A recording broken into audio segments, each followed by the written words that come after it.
Hello, my friends, and welcome to Korea Overlander. My name is Ben, and I am so glad that you're here today. Before we get into today's video, take two. Hello, my friends, and welcome to Korea Overlander. My name is Ben, and thank you for being here. Before we get into the story, I did want to mention one thing. Just one. The merch store. Go ahead, check out the link below at bonfire.com. Check out the t-shirts, the crew neck, the mug, this one right here, and the echo bag. Why do you say? Because 100% of the proceeds are going to Child Fund Korea. Support a local charity. In this case, one in South Korea. Thanks, everybody. And here's the show. Chapter 3. The rain gods made their medicine that night. Jud did not know how long he had been asleep, but when he woke, it was pouring rain. In the tent, it was dry and cozy, though, and the patter of the raindrops on the tent roof was music to his ears. I wish it would rain every night, he thought. He drifted off to sleep again to the sweet lullaby of the falling rain. The next thing he knew, Andy was poking him. "Jud, wake up! The water is running down my neck!" It was broad daylight now, and the rain had stopped.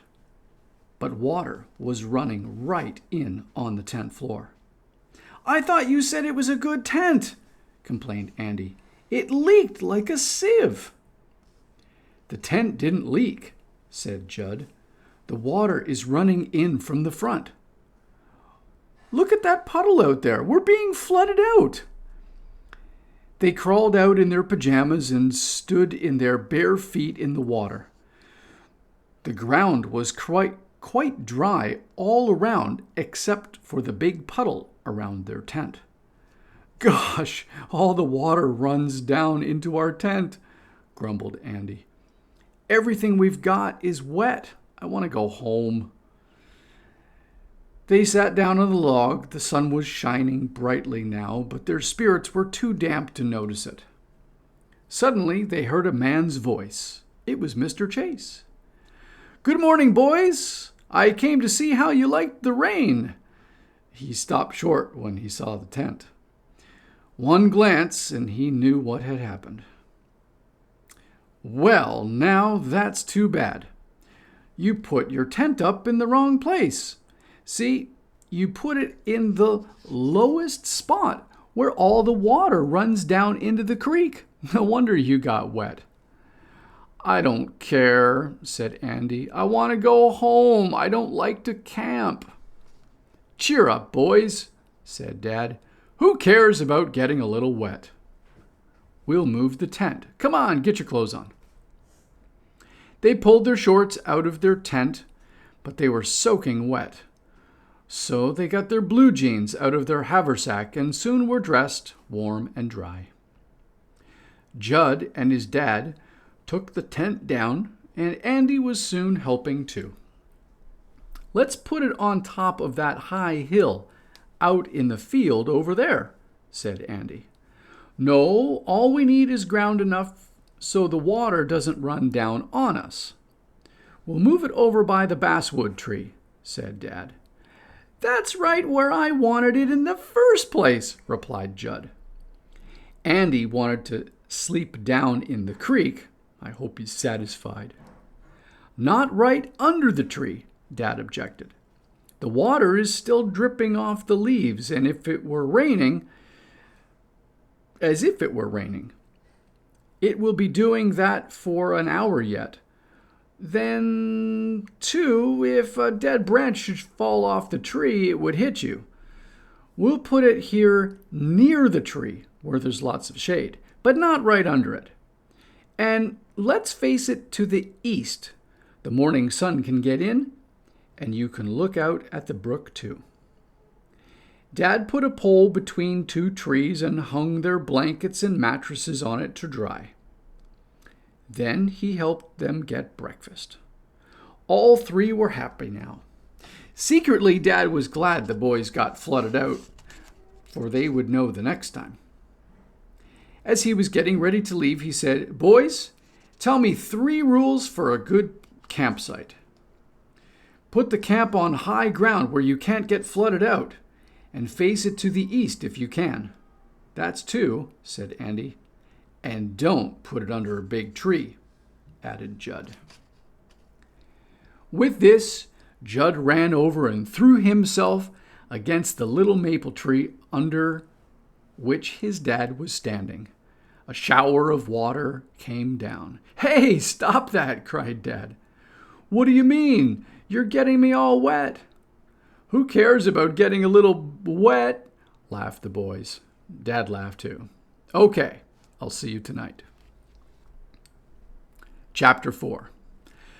Jud was busy chopping a log in 2 with his scout axe when Dad arrived late in the afternoon. They had been working hard all day fixing up the camp. "I'm making some side logs for our fireplace, Dad," he said. "I'm making one of those hunter-trapper fires just like we made in the picnic last spring." "That's the best kind of fire there is," said Dad. "I wouldn't use any other kind. That's a good log you've got there. It's about 7 inches thick, and that's about the right size. It's green wood, too. You didn't chop that tree down, did you, Jud?" "Of course not. I found it on the ground over there. I know better than to chop a live tree." Jud chopped 2 pieces of the log, about 3 feet long, and dragged them over near the tent. He laid them side by side on the ground, a little closer together at one end than at the other, about 9 inches apart at the wide end and 4 inches at the narrow end. "Better put the wide end toward the mill pond. The wind usually comes from that direction, and the wide end should be toward the wind so the fire can get draft." Jud began to whittle some shavings with his jackknife from a dead piece of basswood. He whittled long, slender shavings, but did not cut them off from the stick at the end of the bottom. Having made 8 or 10 of these long shavings, he cut them all off at once, so that he had a bunch of them attached at one end. He made 2 or 3 of these bunches of shavings and put them between the side logs. Then he broke some dead twigs from a bush and laid them on top. When he touched a match to the shavings, they burned quickly. "I'm proud of you, Jud boy," said Dad. "That's making a fire the right way. Couldn't have done it better myself." Together they gathered dry sticks of wood and laid them lengthwise between the green side logs, and soon had a roaring fire.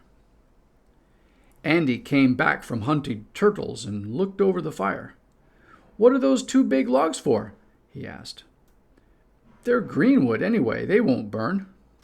"We don't want them to burn," said Jud. "They are side logs to hold pots and kettles, see?" And he set the kettles and fry pan on the logs. He put the little one at the narrow end and the big one at the wide end. The side logs held the kettles at just the right height over the fire, and there was no danger of tipping over or spilling. "Pretty clever," said Andy. "Let's start cooking supper. The fire is really blazing up." "Not yet," said Dad. "The fire's blazing too much. It is too hot to get near. We'll put the water on to boil now and wait until the sticks burn down between the logs before we start to cook. It's always better to cook on a bed of coals than on a blazing fire."